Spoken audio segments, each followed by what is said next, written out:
All right, good afternoon. Welcome to our monthly Community Coalition meeting. My name is Tracy Parsons. I facilitate these meetings each month.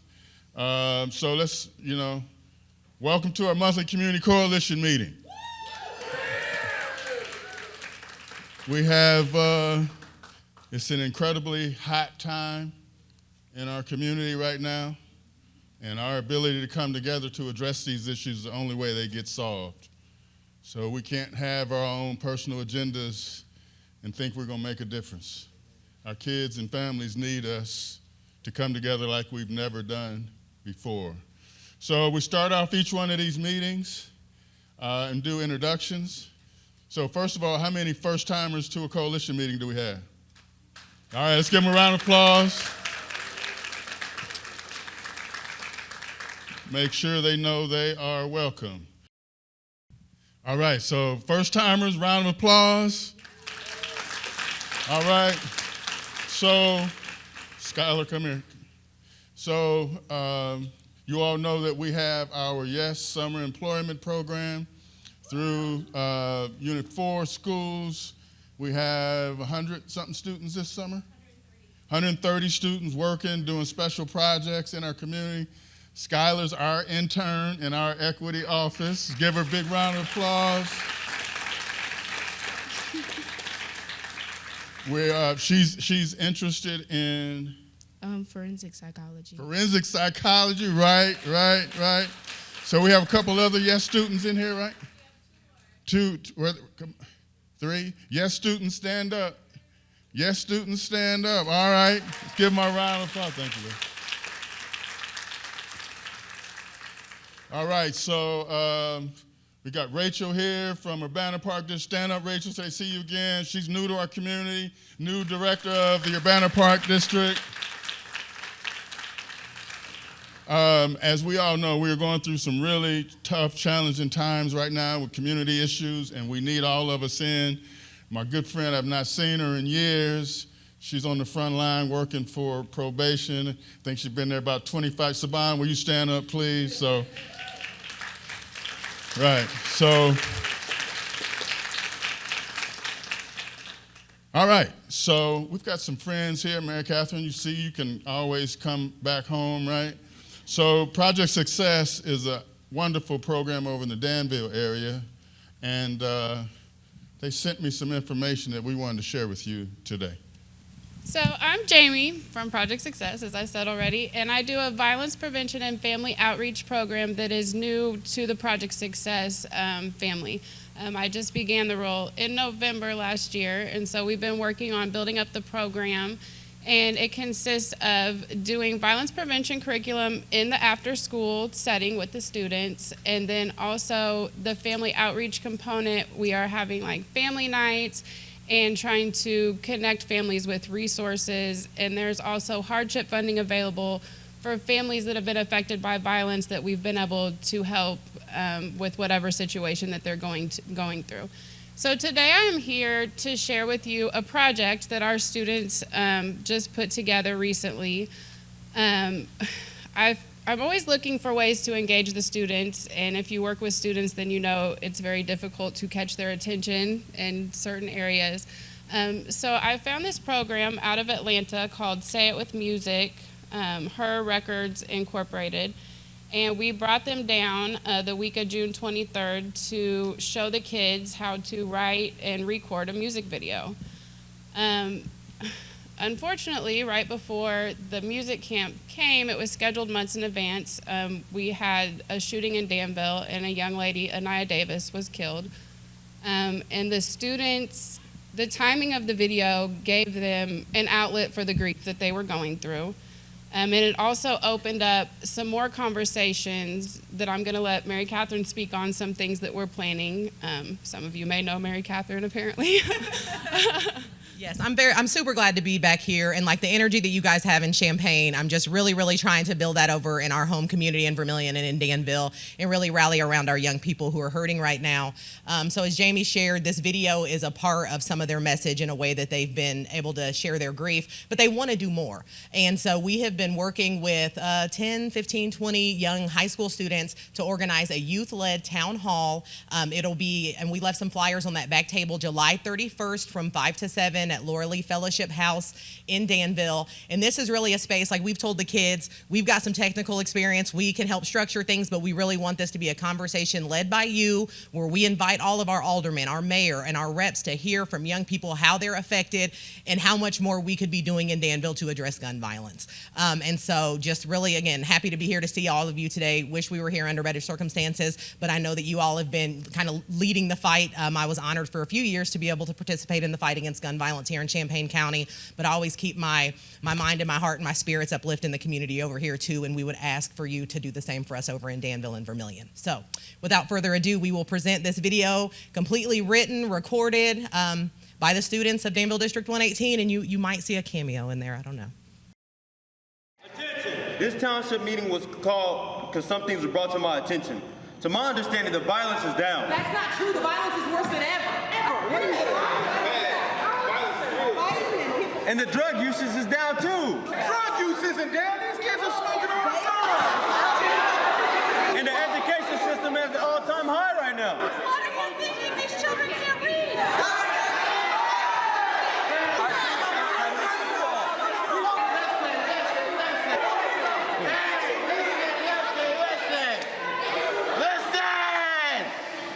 We are not doing drugs. We are not doing bad stuff. You guys are not listening to us. We're kids. We try to learn. So I want y'all to listen to us, and I want y'all to focus on us. This is what we need.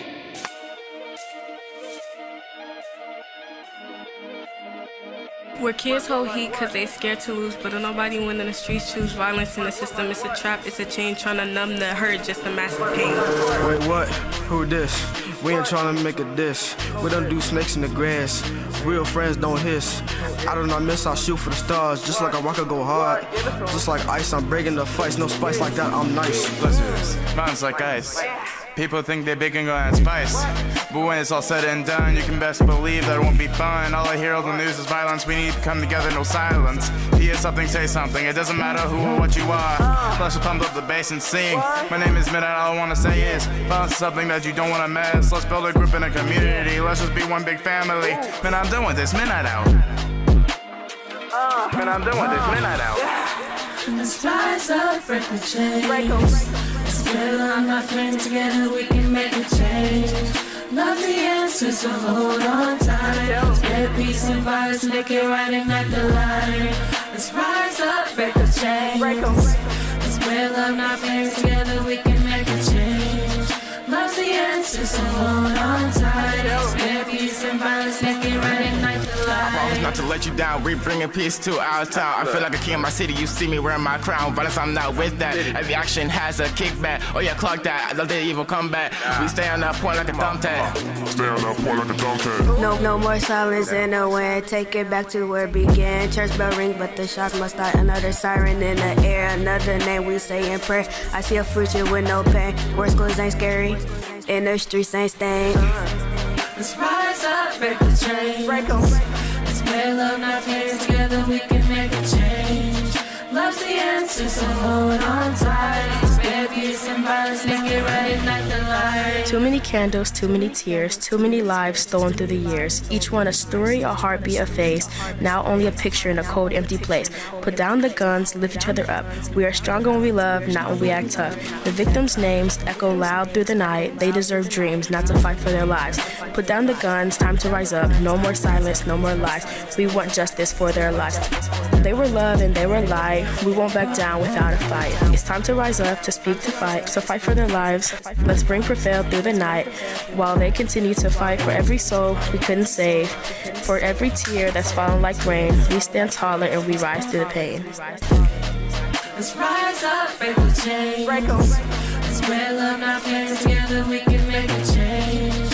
Love's the answer, so hold on tight. Spare peace and violence, make it right and not the light. Let's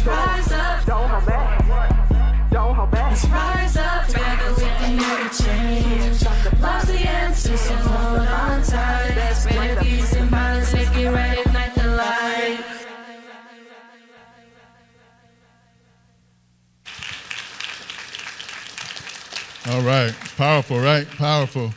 Engaging young folks where they are, right? So congratulations, and please keep us informed, and we'll continue to share information because the solutions are amongst us, right? Within us, I guess is the right way of saying it, maybe.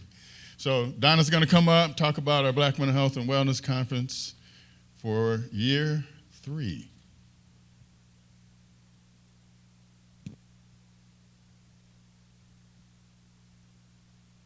Good afternoon. Jamie and Mary Catherine, that was truly, truly wonderful. If anybody ever tells you that kids don't want to talk, don't believe it. A lot of times they just have a hard time finding somebody that's willing to listen. So thank you, and keep up the good work. There are standards that most experts agree that are crucial in fostering well-being and positive mental health. They're called the 5 C's, and this isn't exhaustive by any means, but they're coping, confidence, connection, community, and caring. By nurturing these elements in our daily lives, we can build resilience, reduce stress, and enhance our overall quality of life, and that's true for every single person. This year's Black Mental Health and Wellness Conference is Saturday, September the 20th at Parkland College, 8 a.m. to 4 p.m., and I want to invite each and every person here today to come. Each of our workshops incorporates at least 3 to 4 of these 5 C's, most of them all 5 and even more. And while our conference doesn't necessarily have a theme, we do emphasize and provide opportunities for making connections. We strive to provide a welcoming, supportive environment that encourages growth, conversations, and ways that each one of us can strengthen our community. I don't think it's a mystery. I don't think we need awareness. I think we all realize that there is something that within each one of us that we can do to make our sphere of influence a better place, right? Okay. We want you to come out to learn, to feel cared for. We always do a little bit different things won't give away all of our surprises. To interact with our resource organizations from across Champaign County. So we have vendors who are there to tell you about what they do in our community and little giveaways, information, brochures, and ways that you can get involved. And we want you to have a good time. How many people have been there again? I ask this every time I get up. Okay, I see a lot of hands that haven't been there. So again, make some time this year to come. Registration starts in about 2 weeks. I'm so used to Michael doing this stuff for me. And one of these days I'm going to get it right, but until then, bear with me. I do what I know. Some things I do well, some things I don't, so we'll go with that. But registration will start in about 2 weeks, and you can go online and register, and this is the information. And if you have any questions, you can always contact Tracy or Michael. You can contact me. I don't know if I can necessarily help you or not, but I'd be willing to get you to Tracy or Michael. So a few highlights. There's no registration free. Again, all of this is, fee. All of this is free. We have breakfast and lunch, so you don't have to bring anything. We've got great food that'll be available for most of the day. CEUs are available for a fee for licensed professionals. I'm an LCPC, and I just finished my registration, my update for my license. And this year we're offering 8 for $25. And the fee has increased, but that's something beyond our control, but that's still a great bargain if you have to do your CEUs for your licensure. This year we're going to have a variety of books for all ages, t-shirts, other clothing items, candles, toys, and a lot more for sale by various vendors throughout the day. So when you come prepared to buy things, to support various organizations, and also you can donate to the organization that's the Breaking Barriers International that I'm going to talk a little bit about. We're going to show a video at the end. We tried last month. It didn't work, but we're going to try again. But our keynote speaker this year is Dr. Tiffany Golson. You might be familiar with Tiffany. She lived and worked in Champaign-Urbana for a number of years. She was a social worker she's Minnie Sorrow. We got that. We dealt Sigma Theta. She lived here. She lived here for a while and was a real influential part of our community. She's a licensed clinical social worker, and she has 4 degrees, all from the University of Illinois at Urbana-Champaign. She's currently the Director of Parent and Student Support Services for the East St. Louis School District and the founder and Executive Director of Breaking Barriers International. We're going to show you a video at the end. But it's an organization that works to uplift children in urban and impoverished areas who have experienced trauma or violence, or they live in areas with high rates of violence. If you know anything about East St. Louis, very, very poor area, has lots of violence. Their aim is to support children right where they are, impacted by trauma and violence, while identifying the root causes. So they're not just looking at what's happening, they're trying to figure out through research and data, why are these things happening? Why are they happening here? Why do they happen so often? And to bring awareness of these experiences. Violence, especially against our children, should never just become happenstance. We should just never normalize it and say that's just how life is. That's not the way this is supposed to work, and that is not, we should not ever accept that as just being the way of life. Breaking Barriers International provides safe spaces and opportunities for children to grow, to heal, and to be exposed to new and positive experiences. We don't want our children also to be defined by the trauma and the things that have happened to them. We don't want them to grow up and live their lives as victims, that they never can get beyond just being a victim of violence. Her programs include counseling, mentoring, parenting classes. She looks at the whole unit. Children do not grow up or exist in isolation. They're not weeds. They are part of a family system somewhere, whether it's their own biological family, foster families, kinship, whatever. They need and have to be supported by positive adults.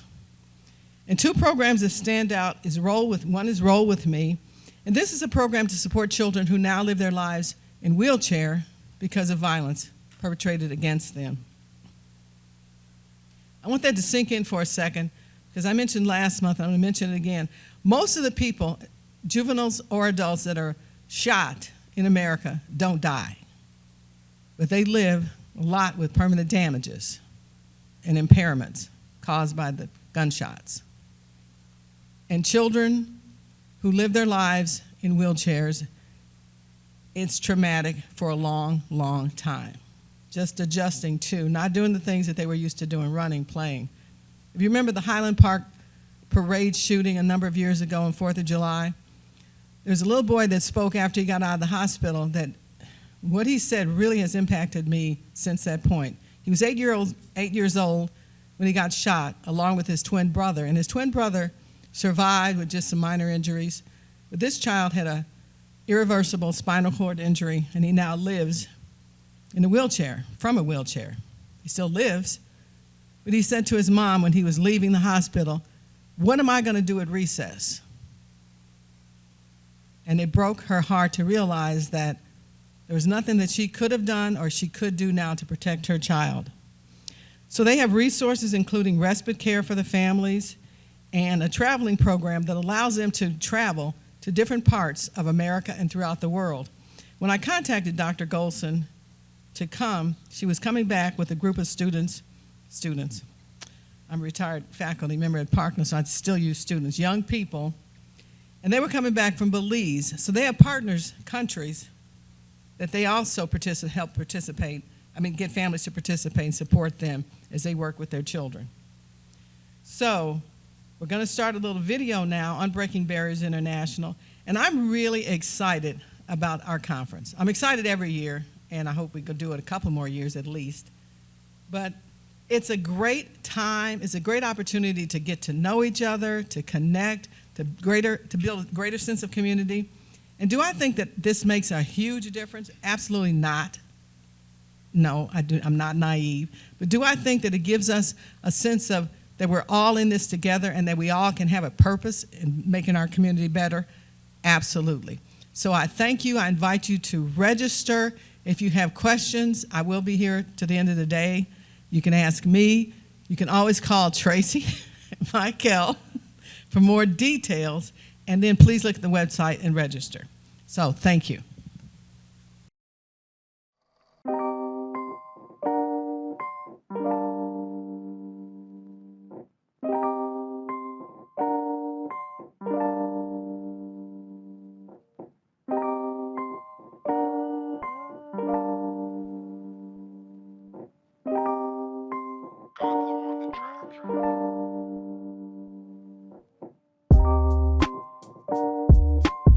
Breaking Barriers International is an organization that works to uplift children in urban and impoverished areas who have experienced trauma or violence or live amongst it.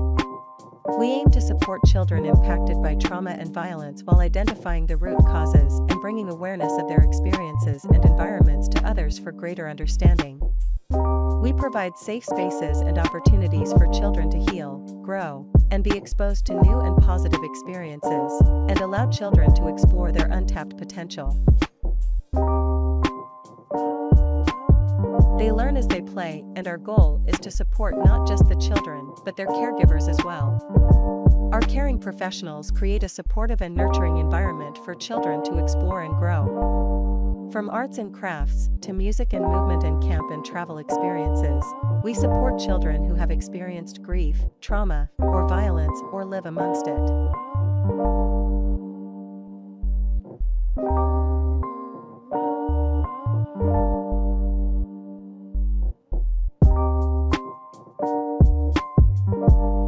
Please visit our website at breakingbarriersinternational.org and learn more about how you can become involved.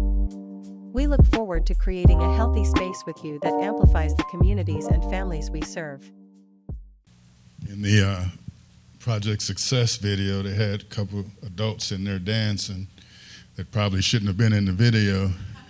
And then I looked in this video, I saw some adults trying to jump rope and do all that. They shouldn't have been in the video either. All right, so Shauna's gonna come up and talk about gun safety here in our community. She wears a number of different hats in schools and Moms Demand Action, and now she's here to talk about gun safety. Thank you. Okay. I do wear a few hats. I work for Unit 4 as a mentor volunteer coordinator at 2 of the elementary schools, and I'm here today as the Champaign County Firearm Safety Program Grant Manager. So the way that this started was a few county board members put together a request for a grant, and it's through IDPH, and there were a few things that they could have chosen. And so we are focused on secure firearm storage and the firearms restraining order.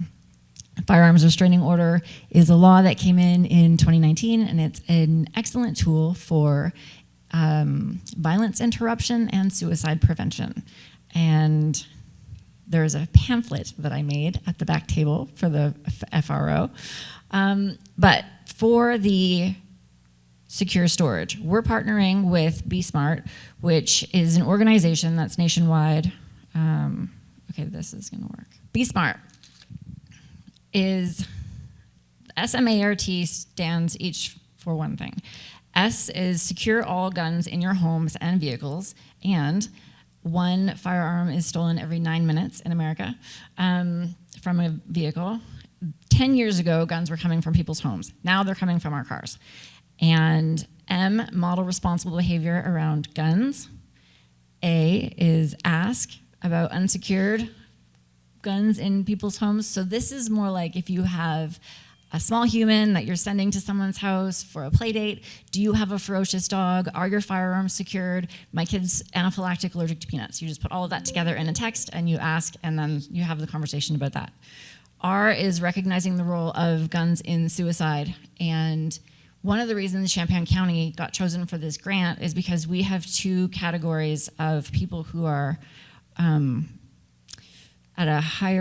at a higher rate from suicide than the state average, and one of them is men over 50, and the other one is girls between 10 and 19. I know, I bum you all out every time I mention that to anyone. And so then T is tell, and so that what you're not seeing in the Be Smart is anything to do with legislation. So I've been doing this job for a year now, and people with firearms actually want to talk to me. And I have, okay, I can go back to the cute thing. I have resources for people. I have an unlimited supply of gun locks. We have pickup sites all over Champaign County. A bunch of the county offices have pickup sites. UPHD is a pickup site. Farm Bureau is a pickup site. We have distributed 1,500 locks in the last year.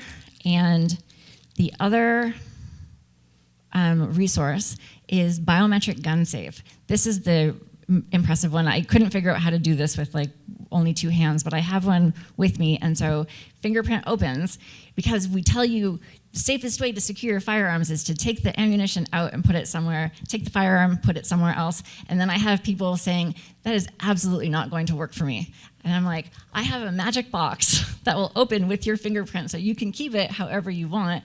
And it's available for that thing that you're worried about happening, but your kids can't get to it. Yes, and so then, okay, so we're gonna play a very short PSA that we made, and then I will explain how else this will work. Oh. If that gun had not been left in a car loaded, my husband would still be alive today. I'm sure of it.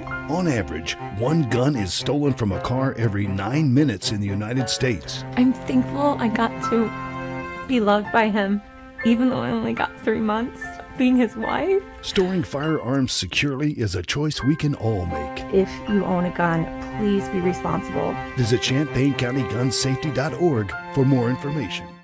So we also have trainings for Be Smart.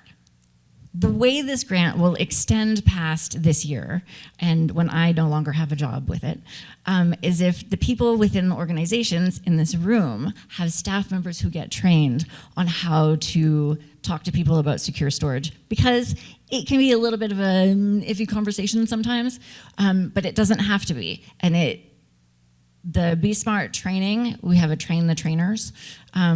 And so we've had a whole bunch of different people from organizations all across the county already take them, but we're still planning. And if your organization is at capacity and that does not sound like something you want to do, but you do want to have your people have exposure to the Be Smart message and training, then I can also come in and do it. And I can also bring a whole stack of gun safes with me so they can hear the message about secure storage and then walk away with their very own gun safe. And then for making children safe, schools are an excellent intersection because they have the contact information for all the grown-ups, for all the small humans, and they're a trusted messenger. And so several school districts in Champaign, Unit 4 was one of them, had flyers go home in backpacks for every student from pre-K to grade 5. And then the information was also available digitally for all of the other students. But they all got a postcard, and hopefully someone looked at it before throwing it in the trash. And if there's an event that you want me to table at or have some information shared, I'm always available to do that. And anyone in Champaign County can just go to the website, sign up, request a gun safe, and I've distributed more than 500 this year, and I have hundreds more being delivered. So let me know if you need resources. You didn't even have to do this time. So really, really important information. This is the coalition, y'all. Each month, passing information, we're sharing what's happening in the community. We don't have to keep reinventing ourselves, the work, the solutions, right? They're here. We just have to figure out how to connect it, right? So we have something that we call summer initiatives. The Champaign County Mental Health Board, in partnership with Don Moyer Boys and Girls Club, has a contract. We get about $100,000 each summer to do special projects. Sean, stand up, Sean. He mentioned the Wall Street Jewelers Initiative. That's one of our summer initiatives. Sean and his team are educating and informing our students and our younger folks about wealth and stocks and information and all those things. We've got a new project this summer that we wanted to have Dr. Joy Yang come up and talk about some music-based learning opportunities for our students. And so Dr. Joy Yang.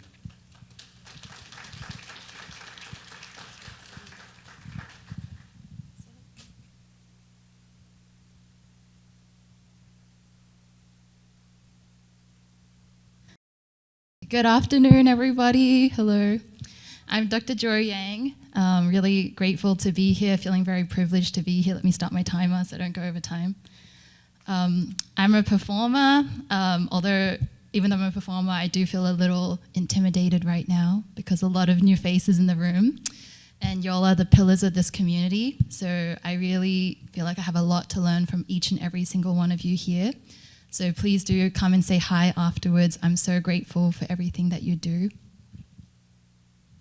So yeah, I'm the founding director of Interdisciplinary Institute and Joy Yang Productions. Today I'm here to mostly talk about Interdisciplinary Institute and the program that Tracy mentioned. That's the Institute. And the mission at the Institute is to present, educate, conduct, and promote STEM plus arts research. So our goal is to build bridges between the university and the community. It's basically a hub for self-discovery through experimental play. And we combine art, science, music, dance, technology, engineering all together. And you're going to find out more about that. So this is the flyer for the program, although I can talk a little bit more about how this is related to my institute. So as you can tell, I have an Australian accent. I'm from Australia. I was born in South Africa. My parents are both Chinese, and they're from Windsor. So I came to U of I in 2016 as a study abroad student from Australia. And I had an amazing time. I went back, worked as a full-time educator. Then I came back as a master's student on a full-ride scholarship for classical piano performance and literature. And then I stayed on for my doctorate in jazz piano performance. So coming from a more academic side, feeling like this institute has been around for about 1.5 to 2 years since I graduated.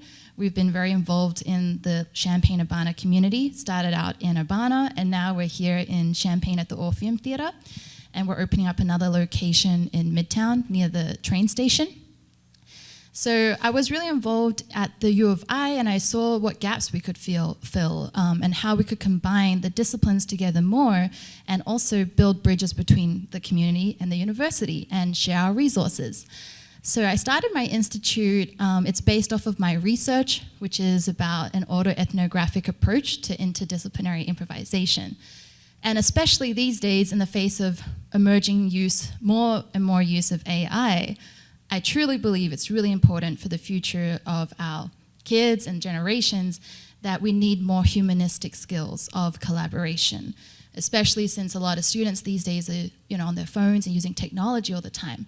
So part of my institute is to convey value-based learning, where we use my research outcomes of successful interdisciplinary improvisation, which is based off of openness, communication, and empathy. So we're a very values-driven nonprofit organization. And during our summer teen program, the teenagers are going to be exposed to everything that we offer at our institute. These are the 4 workshop dates that they're going to participate in on Sundays, thanks to the sponsorship of Champaign County Community Coalition and the Don Moya Boys and Girls Club. And these workshops will be led by myself, as well as guest collaborators of mine that are from the Interdisciples, which you'll find out more about in a minute.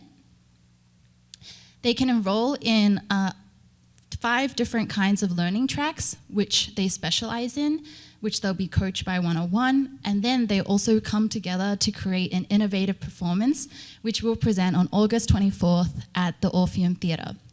And during the performance, they'll perform as a group, but also with myself and industry professionals. We're aiming to get mostly 12 to 18-year-old teenagers, but preferably 16 to 18-year-olds, so if you could please help spread the word, that would be great.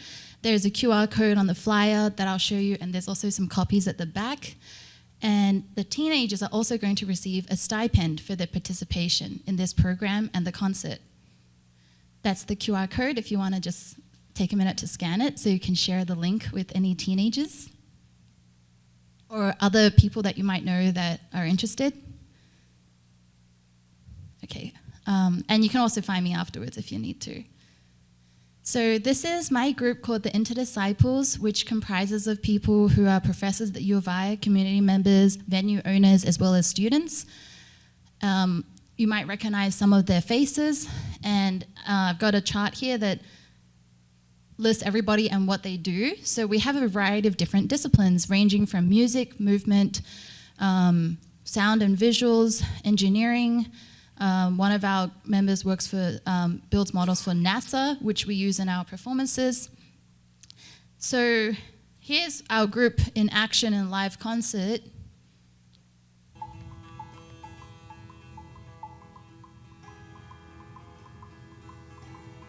That's Jason Finkelman playing his Afro-Brazilian percussion.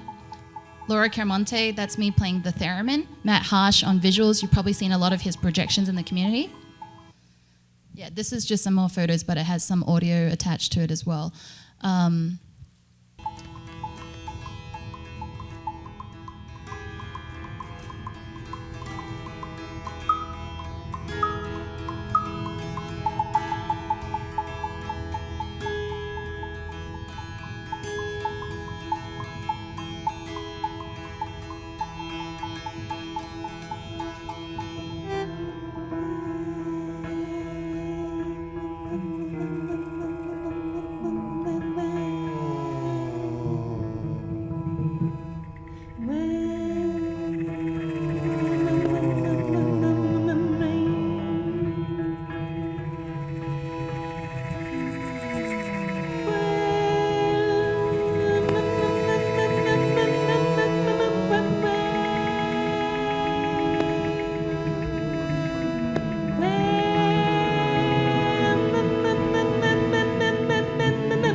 So yeah, that's just a sample of the mentor group that would be helping the teens. And I forgot to mention this earlier, but a big part of my institute's mission is to help raise the voices of those who've been historically underrepresented in our community, our BIPOC people and the queer community. And we're all about providing opportunities and collaborating with local and university organizations to make that happen. And so this is one of the scores that my group developed, but I will be working with the teenagers to develop their own scores. So we're just like how when someone plays the cello, they read the music. When we work with different disciplines like science, music, visual arts, we can create our own scores for performing together. This is kind of like the next level of a group of musicians playing together or some dancers performing. We're combining people from different levels of expertise to create new and emerging experimental work together. Oh, yeah. And all right, let's give Dr. Yang a round of applause. Thank you, Joe. So what I love about this work, right, obviously is just the connection to STEM, connecting our kids, right, because they all have these skills, talents. So much of this is exposure, right, and getting to know and see how all of their talents can be utilized. All right, so first-timers, real important part of our work is our partnership and collaboration with local law enforcement.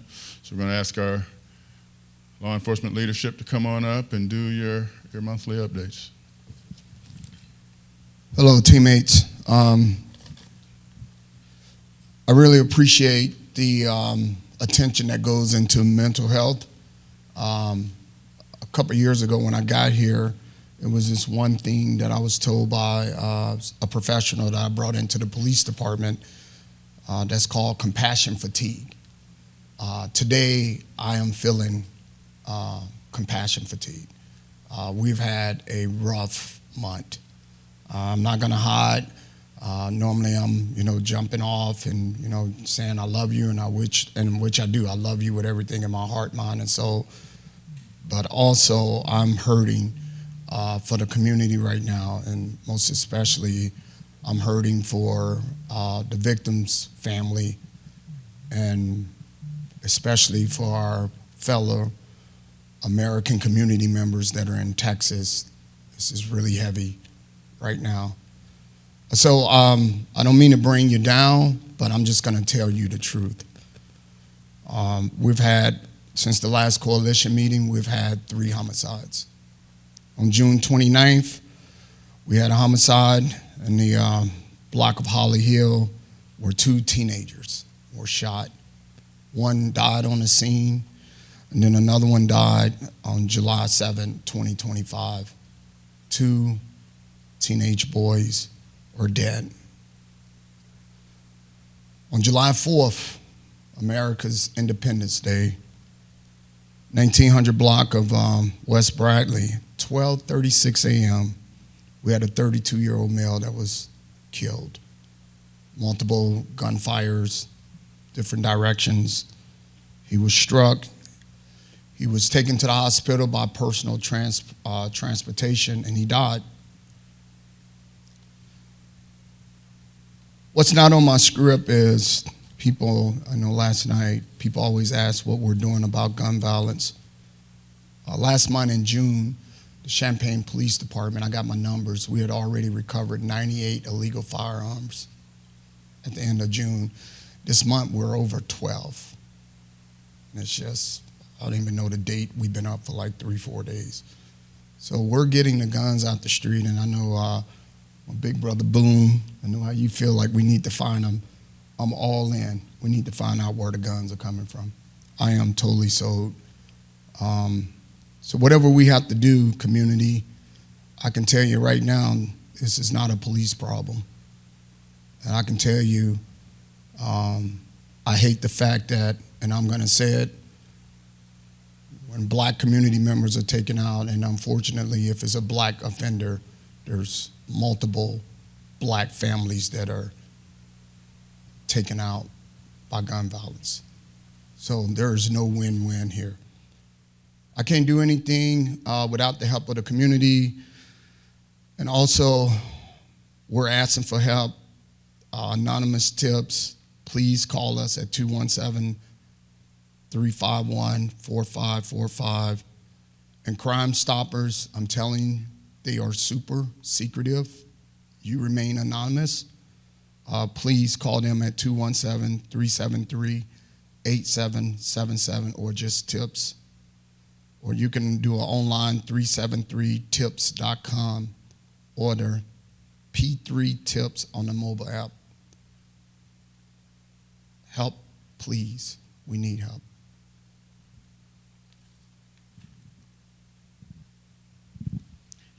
Thanks, Chief. We'll be thinking about you and your staff. I can tell you we're lucky to have your leadership in the city of Champaign, so we'll be thinking about you guys.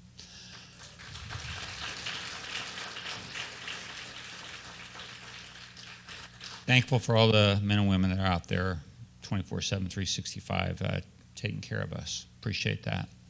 I got a couple of guests here today I want to introduce, which is why I'm going, usually I go at the end, but if Officer Jessica Alvarez could stand up and Officer Gavin Grants could stand up. There are 2 Parkland officers here.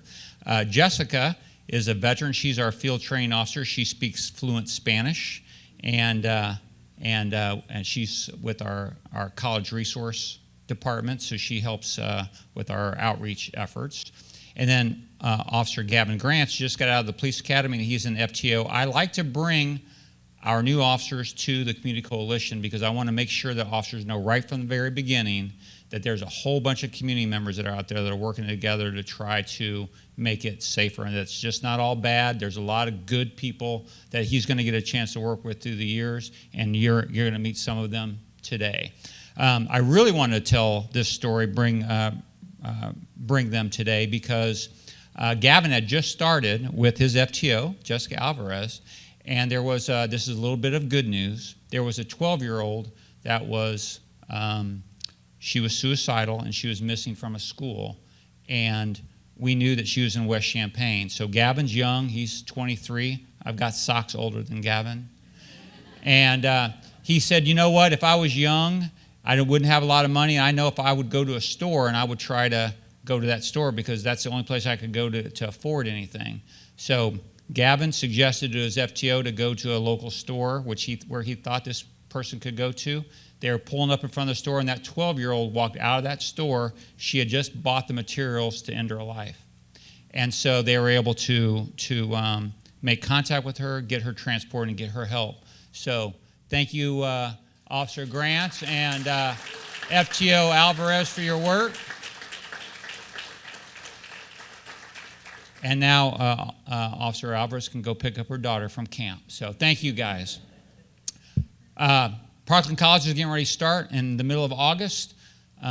If you have any young people that need direction, we have advisors, counselors. We have programs where they can actually get paid to go to school, And so we'll help them from beginning to end, but if you know anyone that needs some guidance or some direction, send them to Parkland College. And Officer Alvarez just got done with de-escalation training. She's a certified de-escalation instructor now, so we'll be able to send all our officers to get trained by her as well. So, and now the police chief that I try to dress like, but I just can't ever look as good as him, Chief Boone.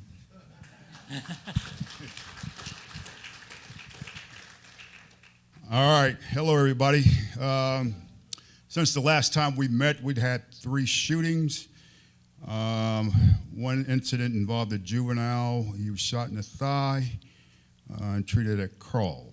Another incident, a citizen heard 2 males arguing, saw one of them with a handgun, and he shot at the other, but fortunately he missed. And last, unknown offender discharged a firearm in a residential area doing a verbal argument with an unknown individual. All right. I typically have multiple slides. I saw the agenda, so I'm just going to stick with this one. This is the FBI Part 1 crime data. What you need to focus on is the numbers in red, and I'll just go through that rather quickly. So violent crime in Urbana is down by 8%. Property crime is flat. Total crime, i.e. violent and property crime added together, we're down by 4%. Violent crime overall is lower, but homicides are up.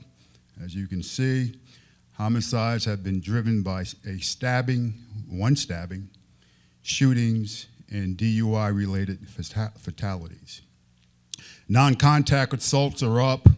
25 of those involve weapons, 12 with a gun. 17 were escalated through arguments. 14 occurred in domestic contexts. 10 involved threats to police. Property crime, as I said previously, is flat. Non-residential burglaries are up. Storage units, there were 13 incidents involving storage units. After-hour break-ins, there were 8 of those. Construction sites, there were 3 of those. Auto theft is up, particularly with kiosks. 21 of the 60 incident cases, that particular vehicle was targeted. Steer columns popped. 7 incidents involved the keys left in the vehicle. And juveniles were involved in 8 of the cases. So when my staff and I meet once a week, we evaluate our strategy in a 2-week cycle. And during that 2-week cycle, you have to make modifications to see if your strategies are working. So we can celebrate the 4% drop in crime. We also have to look at things we can do with respect to DUI. So we're strengthening our DUI enforcement because of the fatalities. We are doing some conflict de-escalation training, and also we're looking at how we can protect our officers better. With respect to auto theft, we're promoting through social media various fixes to protect your vehicle from being stolen, particularly those high-risk vehicles that I mentioned. And with respect to our youth, We're focusing on juvenile involvement, particularly auto theft. I'm going to talk about a program that we just started Monday with Dream, the Dream Summer Camp. It's a dynamic collaboration between Dream, CU Church, the Urbana Park District, and the Urbana Police Department. The camp offers an exciting lineup of activities for Urbana youth, including cooking, fishing, kayaking, sports, movies with a cop, and so much more. I want to extend a heartfelt thank you to Mr. Tracy Dace for his inspiring vision, and to Mayor Williams for his steadfast leadership and support. And as Mr. Williams always says, let's not be political, let's do the work. Now, when we have shootings, naturally we should be emotional, and naturally we should take some steps to avert them. A lot of steps taken are preventative in nature. The programs with the youth that I just mentioned are preventative in nature. But underneath the poverty line, underneath that poverty belly, there's another group of kids that we're not reaching. Those are the kids that are shooting each other. Chief Tyler mentioned the number of guns they recovered. I can guarantee you there's a process in which those guns are going in the hands of our youth. It's not just guns left in vehicles. It's not just guns out of the house. There's a process in place, and you don't know it until you investigate the gun. Now, I hate to say what I've always said, but until we start taking intervention-type activities and investigating the guns, unfortunately, this is going to continue. I hate to leave you on a sour note. I'm not a very emotional man, but I know how to do processes to avert said activity. So, yes, ma'am. I noticed that we always talk about the guns. Where is the ammunition coming from? How are they able to get a hold of those things? Because it seems to be in abundance. Until we investigate the guns, because you need the ammunition in order for the gun to activate, we won't know. We have to look at each handgun and get an idea of where they're coming from. I understand the question, but we have to start with the gun first, because that's the most attractive to these young kids. Anyway, thank you for the question. Thank you. Okay. All right. This is what I'm talking about. Is the program that you just described, is that still going on, and is it still available for students, young people to register? And how would a family find out more information about it? Yeah, unfortunately, it closed. Mr. Dace is in charge of selecting the number of kids that attend. I also want to recognize Wild on the Fly. Thank you all for allowing us to participate with your youth that day. It was great. That is the type of activity that we're looking for our officers to participate in. It was hot as hell, but it was great, so thank you. Chief, I got a quick question for you. Fortunately, I've been working with Central Centennial kids and over the summer, and I talked to the kids, and they told me that some of the kids have the guns that have cartoon characters on them. How can you explain to me how does the gun industry produce guns that have cartoon characters on them? Yeah, it sounds like target marketing. And until you all write your legislators, that will continue. Okay, I'll give you an example. In Norfolk, where I'm from, we had an issue with individuals being able to buy 100 guns a day if they could afford it. And when we found a gun that was involved in a crime, we went knocking on that door, and Mr. Smith, we said, do you know your gun was used in a crime? And he said, what gun? I don't know what you're talking about, right? Because the gun wasn't attached to him, and there was no law in place. Subsequently, We advocated for a law. The law changed to two ways. One, you can only buy one gun a month. Two, if your gun is lost or stolen, you have to report it to the police. Until then, no laws existed. So anything that requires legislative change, that have to come from the people, not Chief Tyler, myself, or any other chief. That has to come from the people. I got a question, Chief. We're talking about gun violence. We're talking about the gun, but we ain't talking about the individuals. And these individuals that's killing themselves are black individuals. And the black individuals killing themselves because they learn not to love one another. And when you don't love when you don't love yourself, you can't love nobody else. And a lot of, like I tell folks, I didn't learn to read till I was 43 years old. And now I read, I put out information, and I put knowledge of self. I just put knowledge of black men, black inventors, black everything. Until we look at these kids not as criminals and troubles, we need to give them what they need. They need knowledge of self so they learn to love self. We can talk about gun violence until we get these kids to love themselves. They're going to continue to hurt one another. And that's what we got to work on. I like what you're doing with Tracy and them, but we got to put it in our schools. We got to put it in our community centers. We got all these new gyms in all our schools in both cities, but no community centers. And we put money in the police departments and other things, but we're not putting money into what we need in our community. Community centers got to be at some of our schools in our neighborhoods. Thank you. All right. Definitely agree. Really quick, I had one quick question. I just moved back from Georgia, so the gun laws are a lot looser. And so this may not be applicable for here, but what are we doing as far as the online trading sites and things of that sort and when it comes to guns? Because I know in the South, you know, you can literally meet someone in the parking lot and buy a gun without any type of registration, any type of, license. Is that something that's happening here also? That's a great question. Let me just say this, and I won't be very long, Tracy. Illinois is rated number 4 in the nation with respect to gun laws. We have the strictest gun laws there is.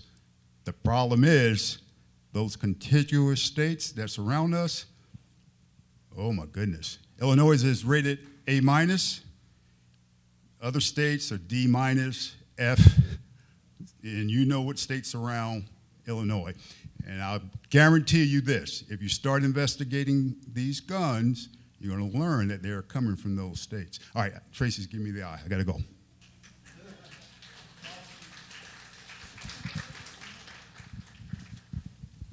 Thanks, Chief.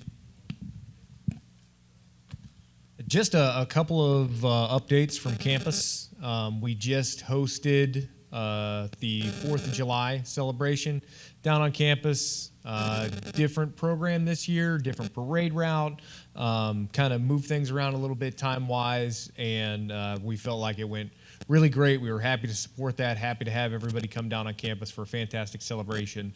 We had no incidents. Usually the 4th of July with the heat, and by the end of the day, people get a little angrier by the time it gets to nighttime and they've been in the sun all day. But we had a fantastic time. I did want to share one success case that we had just from the other night, from the 29th. We had a police officer stop a vehicle on routine patrol near the area of First and Green. He stopped, spoke with the driver, and while speaking with the driver, he spotted a round of ammunition on the floorboard. It caused him to ask a few more questions of the driver. The driver was eventually arrested for driving with a suspended license as well as driving an uninsured vehicle. They impounded that vehicle. They found a loaded magazine underneath the seat. They found a handgun stashed in the center console of the vehicle. Obviously, the investigation is going to continue with that. They believe that the firearm was being carried in a way that it was easily accessible. Like Chief Boone referenced, with our firearm laws in the state of Illinois, we've got ways that we can address these issues through enforcement. The laws allow us to be able to address things the way you even the way you carry your gun, the way you package it, and the way you carry it in your car. So we're on the lookout for all those things. We had a great success case the other night. That case is going to be continually under investigation as we're working still with the Firearms Services Bureau of the Illinois State Police. Like we talked about, investigative tools on the back end to be able to trace where these weapons come from, where the purchase records of these things are getting into our communities, and how we can continue to address how they're coming in and what we can do about them when they get here. That's all I got.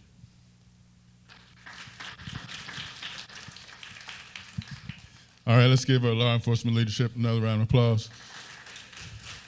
All right, so I think it was last month I let you out a little early, so I need to get those 10 minutes back from last month. I've got a couple of folks that have some really important stuff to share with us. So, team, last month we kind of had some conversations about our shooting incidents and kinds of things. So we have a number of processes in place that maybe are not as people are not as informed and aware of. So Andre's going to talk and share Beth's. Okay, he's just clicking. She's clicking. All right, so they're going to talk about our gun violence response that we do in Champaign, and I'm hoping gets connected with Urbana and Andre Davis. Thank you very much. I got to move at light speed. Tracy gave me the eye. But I would be remiss if I did not mention a couple of things. I'm a retired Champaign police officer. I came under Chief Tyler's coaching tree. Chief, I can see the tired in your eyes. I understand the mission, but we got to keep our head up and keep fighting, okay? The stakes are too high.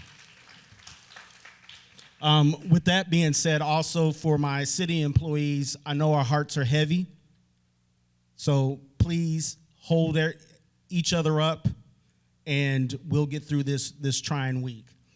All right, so the Community and Safety and Justice Division is housed under the Department of Equity and Engagement for the city of Champaign.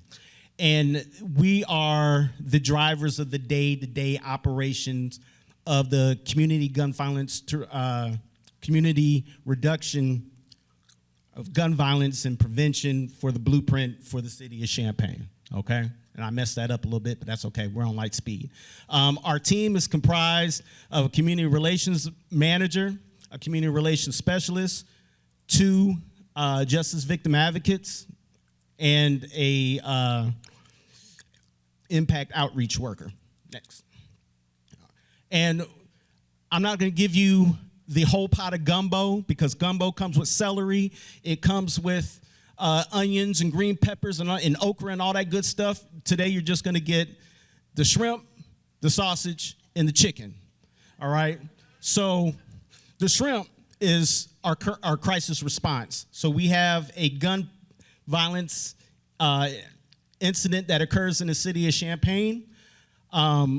As justice victims advocates, we'll come out and we'll provide immediate support and psychological first aid to support the families and the victims of the gun violence. Next.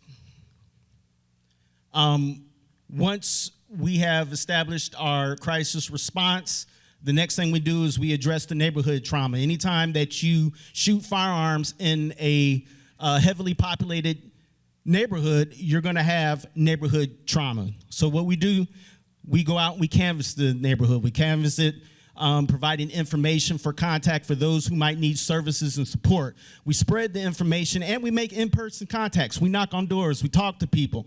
Sometimes 24, 48 hours after an incident, people just want to talk about it. Also, the chicken is the wraparound services. So once we make our initial contact and a follow-up contact with the victim's family, we sit down and we assess their needs and we try to figure out what it is. A lot of times they're already at -1 because maybe they're in need of housing, maybe they're in need of food, maybe they're in need of counseling or therapy. So we get those services together and we wrap around them with our blueprint partners, and we sit down and we address each problem and each component one by one during these services. Next. And in some cases, based on the severity and the complexity of the incident, we will hold a community gun violence response meeting. Real quick, shout out, we're having one tomorrow at 4 p.m. at Garden Hills Elementary School. The JVAs, the Impact Outreach Worker, the Chief of Police, Chief Tyler, and Deputy Chief Manzana will be available for a meeting that will allow the citizens to talk about solutions. We can all talk about problems all day and what we have and what we don't have, but let's talk about solutions to these problems. Next. I'm sorry I had to keep this real short. If you want to contact me or Angela Worthing, our contact information is there. I'm happy to sit down and have a cup of coffee or a telephone discussion with anybody about our program and what the Justice Victim Advocates do. And our meetings are open to the public, so anyone is welcome and invited, and we do try to go into the neighborhoods where those incidents have taken place. All right. Garden Hills Elementary School. All right, so Lucia's going to talk to us. ICE has been very active and busy in our community the last few weeks, so Lucia's going to share a little bit with us about that. You might have to cut all those comments in half back. Yes, I know. And I'm sorry, I've been under a lot of stress, so I'm going to read. I'm sorry that I have to do this very quickly. So I wanted to share some of the things that had been happening with immigration in the community and the rest that had been happening. I don't know if everybody is aware, but I'm just going to give you the date so we can end this quickly. The first big immigration activity that I was aware of occurred on March 5th. When I arrived at the area, I saw 10 cars parked on the street, 12 agents. I counted 12 agents and one person that worked as a translator in the community. Only one person got arrested there. But then after that, it's been almost weekly. Some of the ones that I've been aware of, a week after that incident, another person who lived very closely there to that area got arrested. His wife and his 3 children are now trying to go back to Guatemala to be reunited. On April 8th, there were 4 agents showed up to the courthouse and arrested 2 men as they were walking to the exit after attending traffic court. A week later, a father of 2 little girls and stepdad of 3 girls got arrested, and he was deported almost 2 weeks after. So now his wife and the 5 children are here by themselves, and they lost their main provider. And this is one that was really scary to me. On the really very early morning of June 17, a van was stopped in Urbana, and the 10 workers who were in the van on their way to work got arrested. I was trying to locate some information about the men who got arrested, and no one knew them, so basically they just disappeared. We don't know what happened to them. This week, it was a person in Rantoul. Agents showed up at his door and picked him up. One common trend in all of these arrests has been that no one has seen an arrest warrant. People know that they have to ask for an arrest warrant. So far, nobody has seen one. But this has created a lot of fear in the community. I have some more to say, but I'm just going to say this. I am a legal resident, a permanent legal resident, and I've been terrified. I am terrified. I had to make some changes on my daily schedule just to avoid the store really early in the morning, because I know immigration has been in the community really early in the mornings. I'm also, every time that I'm going out in the community with my grandson, I keep thinking, is somebody going to say something to us? Because thanks to social media, I have seen many comments where it's very clear that a lot of people in the community doesn't like us and they don't want us here. So I just wanted everybody to be aware. If you're going to remember only one thing from what I say here today, please remember this. Again, I'm a legal resident and I have the right to be here, but I am extremely scared. Please imagine how undocumented people are feeling every single day. Fathers, mothers, teenagers, and children. I have heard comments from children who are extremely afraid for them and for their families. And if you can do something about it, please do. I don't know what. I cannot give you any suggestions right now, but if you can do something, please do. Thank you. So Mandy's going to do a quick update on our YES program. Just a couple quick highlights, students, numbers. Hello, everybody. So my name is Mandy Danowitz. I run the Youth Employment Services it's a collaboration between Unit 4 and the City of Champaign. So I'm proud to say that we have 130 students working this summer. So yay! If you've ever gotten one teenager a job, multiply that times 130. So it's been wonderful. It's been a fantastic experience. I've really enjoyed getting to know our community partners like the Salvation Army. We've been working together with the U of I. So it's wonderful experience. So they're learning and growing, and it's been fantastic. So thank you for all of your support. All right, Reverend Burnett's going to close us out here. Just a couple minutes, please. So June 29th, I lost my great nephew, and that's who the Champaign police department was talking about. And he's my great nephew, and I was with his dad for like 5 hours, from about 1 a.m. to 6 a.m. And one of the things I realized that last year at the fair, he had a scrap. And so it took him 11 months to die. Instead of him worrying about what college he gonna go to, is he gonna play high school football, he had a death sentence. And it took him 11 months to catch him slipping. And so because of that, I changed the racial healing dynamics because of the last few deaths. I got some amazing guys coming from Los Angeles, California, who have the big titles and all that, but they grew up here. So my initial plan was to show a picture of what success looks like, that you can be successful, because they both grew up in the projects. But since those deaths, I have put 6 more people from the community that's going to be at the conference, August 7th and 8th. And it's going to be amazing. I got some amazing people, but here's the catch. We got to get the right people in the seats. It would be great to have you all there. It would be. But we need the parents of the kids that's toting these guns. I don't want this to be a checkmark conference. I've seen enough of that. We want this to be efficient. I'm trying to get Dr. Parsons to facilitate a panel with young and old guys who are in the trenches, and just so we can bring reality to what's really going on. August 7th and 8th, I'll get Michael the QR code, and please, you can come, but please influence somebody that you know needs to be there. Parents, we're not after the kids, we're after the parents, because at the end of the day, they got to go home to the parents. Thank you. All right. So thanks for giving me 10. Let me just say thank you.